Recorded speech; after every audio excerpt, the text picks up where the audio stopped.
વિકસિત અને કહેવાતા સ્માર્ટ સિટી એવા અમદાવાદની વરવી વાસ્તવિકતા સામે આવી છે। જે દ્રશ્યો મેં આપને બતાવવા જઈ રહ્યા છે તે અમદાવાદના વસ્ત્રાલ વિસ્તારના છે, જ્યાં મર્યા પછી મોતનો મલાજો ન જળવાયો। ગટરનું પાણી ઉભરાવાની વર્ષો જૂની સમસ્યાને કારણે નનામીને ગટરના પાણીમાંથી લઈ જવા પરિવારજનો મજબૂર હતા। વિકાસથી મોટી ગુલબાંગો વચ્ચે વસ્ત્રાપુરના લોકોને ભારે હાલાકીનો સામનો કરવો પડી રહ્યો છે। આ પંચરત્ન આવાસના બીજા દ્રશ્યો છે। પ્રથમ નજરે જોતા તમને એમ લાગશે કે અહીં સારો એવો વરસાદ વરસ્યો હશે, પરંતુ એવું નથી। આ તો ગટરનું પાણી છે। તંત્રના પાપે આ વિસ્તારના લોકોને દરરોજ ગટરના પાણીમાં જ અવરજવર કરવી પડે છે। સાથે સાથે પીવાના પાણીમાં પણ ગટરનું દૂષિત પાણી ભળીને આવતું હોવાની રાવ છે। ઉભરાતી ગટરના પાણીની સમસ્યાના કારણે સ્થાનિકો પરેશાન છે। અનેક રજૂઆત બાદ પણ આ જ સ્થિતિ હોવાનું સ્થાનિકોનું કહેવું છે। અમારા પીવાના પાણી વાપરવામાં પાણીના ગટરનું પાણી બધું મિક્સ થાય છે, તો અમે જે રીતના છોકરાઓ આમાં બીમારે પડે, ચોમાસામાં ઘણી તકલીફ થઈ જાય છે। અમે બાળકોને જે રીતના ઉચકીને લાવે, ગેટ અગાડી જ ભરેલું હોય ને એ પાણી અમારા ઘરોમાં આવી આવે તો અમને બહુ તકલીફ થાય છે। ભાઈ વરસથી આ તકલીફ, આ ગટરો લાઈન લખાય એનો શું મતલબ છે? સરકાર કંઈ કરતી જ નથી અમારા બ્લોકોમાં। કેટલાય સમયથી આ બધું આવું ચાલતું હોય, પાણીનું બહારનું પાણી અમારે અંદર આવી જાય, પછી અમારે કેટલી તકલીફ પડે। અમારે કોઈ વૃદ્ધ માણસ હોય એ બીમાર થઈ જાય તો પછી અમારે એને કેવી રીતના હોસ્પિટલ પહોંચાડવાના? 108 અંદર ના આવી શકે કારણ કે પાણી એટલું ભરેલું હોય। 108 અંદર આવતા આવતા તો અમારો વૃદ્ધ માણસ ખલાસ થઈ જાય। કોઈ નાનું માણસ મરી ગયું હોય, કોઈ બી હોય, આવા નાના નાના ભૂલકા હોય, છોકરા હોય, બાળકો સ્કૂલે જવાનું, એને મૂકવા માટે અમારે કેટલી બધી તકલીફ પડે છે। અમારે આ શાકભાજી કશું અમારા ઘરમાં દૂધ ના આવે, નીચેથી ગટરો ભરાય, બહારનું પાણી આવે તો બી અમારે ગટરોનું પાણી આવે, નીચે ઘરમાં પાણી ભરાઈ જાય, અને જેથી કરી જે અમારે પીવાનું પાણી આવે છે એમાં તો તમે જુઓ કેટલું મિક્સિંગ પાણી થાય છે। તો ગંદા પાણીના કારણે સ્થાનિકો ના રહી શક્યા, ના સહી શક્યા તેવી પરિસ્થિતિનો સામનો કરી રહ્યા છે। સ્થાનિકોનું કહેવું છે કે ગંદા પાણીના કારણે નીચે અવરજવર પણ નથી થઈ શકતી, તો કોઈ ઇમરજન્સીમાં 108 પણ અંદર આવી શકે તેમ નથી। ગટરના પાણીના કારણે રોગચાળો પણ ફેલાતો હોવાની રાવ છે। વરસાદ આવે છે ને તો 15 દિવસ સુધી અહીંયા પાણી ભરેલું હોય છે। અમારે જમવાનું કેવી રીતે બનાવવાનું, અમારા છોકરાને લાવવા લઈ જવાના, કેવી રીતે શાકભાજી લેવા જઈએ ને અમને તકલીફ ખૂબ પડે છે। અને એવી ગટરોની પાણીની વાસ મારે છે, પીવાના પાણીમાં બી વાસ મારે છે, તો અમે પાણી કેવી રીતે પી શકીએ? અમારે ક્યાંક જવું હોય, કશું અર્જન્ટ કશું થઈ ગયું તો અમારે પાણી કેવી રીતે જવાનું? અમને કંઈ સુવિધા કરી આલો। તો પંચરત્ન આવાસના રહીશોની માંગ છે, હવે આ સુતેલા સત્તાધીશો સાંભળે અને ઊંઘમાંથી જાગી સમસ્યાનો ઉકેલ લાવે છે કે નહીં તે જોવું રહ્યું। આ તરફ આણંદથી સમાચાર। આણંદ જિલ્લામાં કાંસ વિભાગની બેદરકારી સામે આવી છે। ચોમાસાને હવે ગણતરીના દિવસો જ બાકી રહ્યા છે, ત્યારે તુલસી ગરનાળાથી મોગરી સુધીના કાંસની સફાઈ કરવાની હતી, માત્ર કાગળ ઉપર કામગીરી કરતા લોકોમાં રોષ જોવા મળી રહ્યો છે।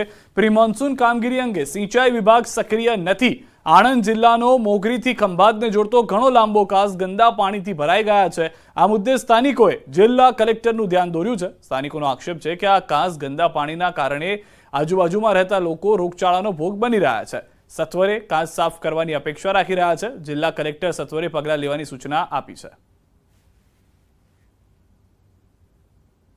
નાના નાના બાળકો ચોમાસામાં જે આ પાણી ભરાય છે, કાંસ ઉભરાઈને પાણી ઘરમાં આવે છે, નાના છોકરાઓ બીમાર પડે છે, મચ્છરોથી ત્રાહીમામ પોકારી જાય છે। તો મારી ઉપર અધિકારીઓને, સરકારી કર્મચારીઓને એટલું જ કહેવું છે કે જેમ બને એમ વહેલી તકે આ સાફ કરાવે કાંસ। બસ મે મહિનામાં પણ ડિઝાસ્ટરની આ મિટિંગ યોજવામાં આવી હતી, ત્યારે પણ તમામને સૂચનાઓ આપવામાં આવી હતી।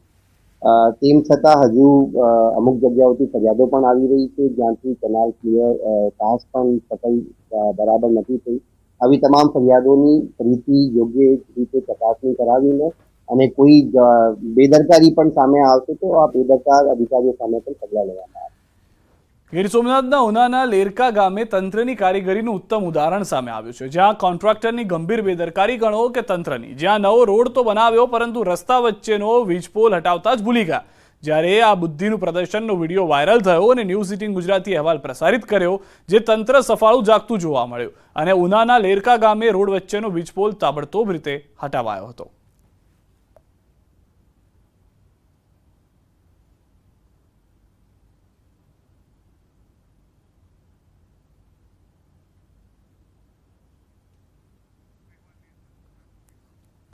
તો બે દ્રશ્યો આપ જોઈ રહ્યા છો. એક તરફ એવી પરિસ્થિતિ હતી કે જ્યારે વચ્ચે વીજપોલ હતો, ત્યારબાદ ન્યૂઝ 18 ગુજરાતીને ગામજનોએ વાત કરી, અમે આ અહેવાલ પ્રસારિત કર્યો અને ત્યારબાદ અહેવાલની જે અસર થઈ છે, વીજપોલને વચ્ચેથી હટાવી દેવામાં આવ્યો છે. પરંતુ હજી પણ એ બુદ્ધિનું પ્રદર્શન એ માટે પણ યથાવત છે, કારણ કે હવે નવો રસ્તો બની ગયો છે અને વીજપોલ હટાવી દેવામાં આવ્યો છે અને જેટલી જગ્યાથી વીજપોલ હટાવવામાં આવ્યો છે ત્યાં આગળ ખાડો રહી ગયો છે. હવે ત્યાંથી જો રાત્રિના સમયમાં લોકો પસાર થાય અને ખાડામાં પડે તો પણ ફરી એક વખત એ જ પરિસ્થિતિ થશે જે પહેલા હતી. પહેલા અને પછીની બે પરિસ્થિતિ આપ જોઈ રહ્યા છો.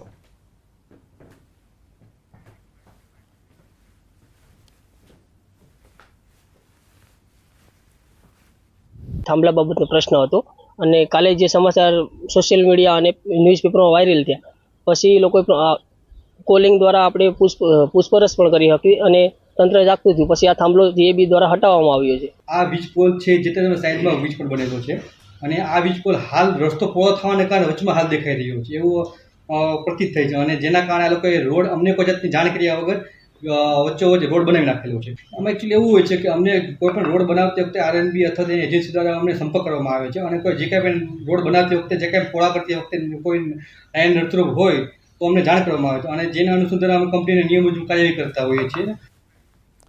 આ તરફ આણંદના ગોધી રોડ પાસે હોર્ડિંગ બોર્ડ પર એક યુવક ચડી ગયો. યુવક હોર્ડિંગ બોર્ડ પર ચડી જતા લોકોના ટોળા ઉમટી પડ્યા.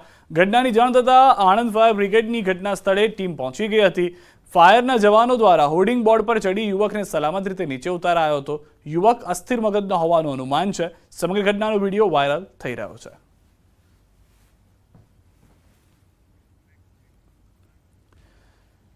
અરવલ્લી જિલ્લામાં ટેકાના ભાવે બાજરીની ખરીદીની શરૂઆત કરવામાં આવી છે, જેને લઈને ખેડૂતો મોટી સંખ્યામાં બાજરી લઈ ઉમટ્યા.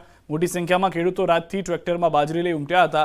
સરકાર દ્વારા બાજરીનો ભાવ પ્રતિમણ 560 નક્કી કરવામાં આવ્યો, જેને લઈ ખેડૂતોમાં ખુશી જોવા મળી. અત્યાર સુધી કુલ 3653 જેટલા ખેડૂતોએ રજીસ્ટ્રેશન કરાવ્યું છે. આગામી થોડાક દિવસ પહેલાં 2-3 દિવસ પહેલાં માલપુર ખાતે બાજરીનું કેન્દ્ર ફાળવતા બાજરીની ખરીદી સારી રીતે અહીંયાથી આવક થાય છે અને ખેડૂતોમાં ઉત્સાહપૂર્વક ખેડૂતો લઈને આવે છે અને જથ્થો જે લઘુત્તમ ટેકાનો ભાવ સારી રીતે મળે છે તેના પ્રમાણે ખેડૂતોનો બાજરી ખરીદવામાં ઉત્સાહ વધારે જોવા મળે છે. જીએસટી નોંધણી પ્રક્રિયાને વધુ પારદર્શક બનાવવા અને બોગસ રજીસ્ટ્રેશન અટકાવીને ટેક્સ ચોરી અટકાવવાના ઉદ્દેશથી જીએસટી સેવા કેન્દ્રોની શરૂઆત કરાઈ છે, જેના કારણે સપોર્ટ સેવા કેન્દ્રની જેમ જ જીએસટી નોંધણીની તમામ પ્રક્રિયા એક જ કેન્દ્ર પર ઝડપથી પૂર્ણ થઈ શકે તેના માટે આ વ્યવસ્થા ઊભી કરાઈ છે. પરિણામે અરજીઓની સંખ્યામાં સરેરાશ 25% જેટલો ઘટાડો જોવા મળી રહ્યો છે, જેમાં બોગસ અરજીઓ પણ ઘટવા લાગી છે. મહત્વનું છે કે ભારતમાં સૌથી પહેલા ગુજરાતમાં જીએસટી સેવા કેન્દ્રો શરૂ કરવામાં આવ્યા છે. ગુજરાતમાં આ કેન્દ્રોની સફળતાને ધ્યાને લઈ સમગ્ર દેશમાં આ વ્યવસ્થા અમલી બનાવવાનો નિર્ણય લેવામાં આવ્યો છે. જીએસટી સેવા કેન્દ્રના અમલ બાદ અત્યાર સુધી અરજીઓમાં થયેલો 25% જેટલો ઘટાડો આ કેન્દ્રોની કાર્યપ્રણાલીની અસરકારકતા સૂચવે છે. જીએસટી કાઉન્સિલના સભ્યો તેમજ મહારાષ્ટ્ર, રાજસ્થાન, મધ્યપ્રદેશ સહિતના રાજ્યના અધિકારીઓએ ગુજરાતમાં શરૂ થયેલા કેન્દ્રોની મુલાકાત લીધી હતી. છોટાઉદેપુરના નસવાડીમાં 212 ગામના દવાખાનાની અસુવિધાઓને લઈ સંખેડા ધારાસભ્ય અભયસિંહ તડવીની ઓચિંતી મુલાકાત. દવાખાનામાં પૂરતી દવાઓ, ઇન્જેક્શન, સીબીસી મશીન બંધ, સોનોગ્રાફીનો અભાવ, દર્દીઓને જમવાનું મળતું નથી. અનેક પ્રશ્ન સાંભળી ધારાસભ્ય પણ ચોંકી ઉઠ્યા. આ ઉપરાંત એક્સરે મશીન 6 મહિનાથી નવું છે પણ ધૂળ ખાઈ રહ્યું છે, જેને લઈને ખુદ ધારાસભ્યએ સફાઈ હાથ ધરી હતી. ધારાસભ્યએ જિલ્લા આરોગ્ય અધિકારીને ટેલિફોનથી જાણ કરી પ્રશ્ન હલ કરવા ટકોર કરી છે.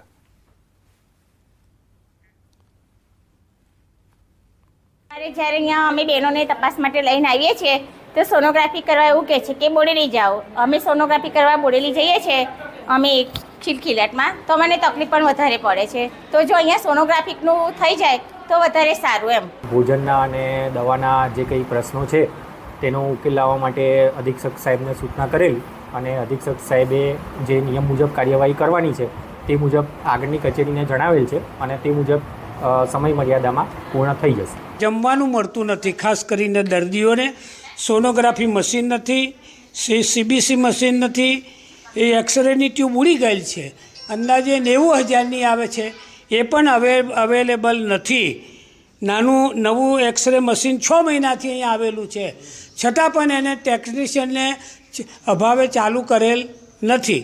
તો આ અંગે મેં મારા મહેરબાન કલેક્ટર શ્રી સાહેબ છોટાઉદેપુરને રૂબરૂ ટેલિફોનિક વાત કરી છે અને આરડીસી ચોબીસાને પણ મેં વાત કરી છે. તો જે ખૂટતી સુવિધાઓ છે એ વહેલી પૂરી થાય એનું લિસ્ટ પણ મેં લીધું છે. સમાચારોમાં અત્યારે બસ આટલું. દેશ પ્રદેશની તમામ ખબરો માટે આપ જોડાયેલા રહો ગુજરાતની number 1 news channel news 18 Gujarati સાથે.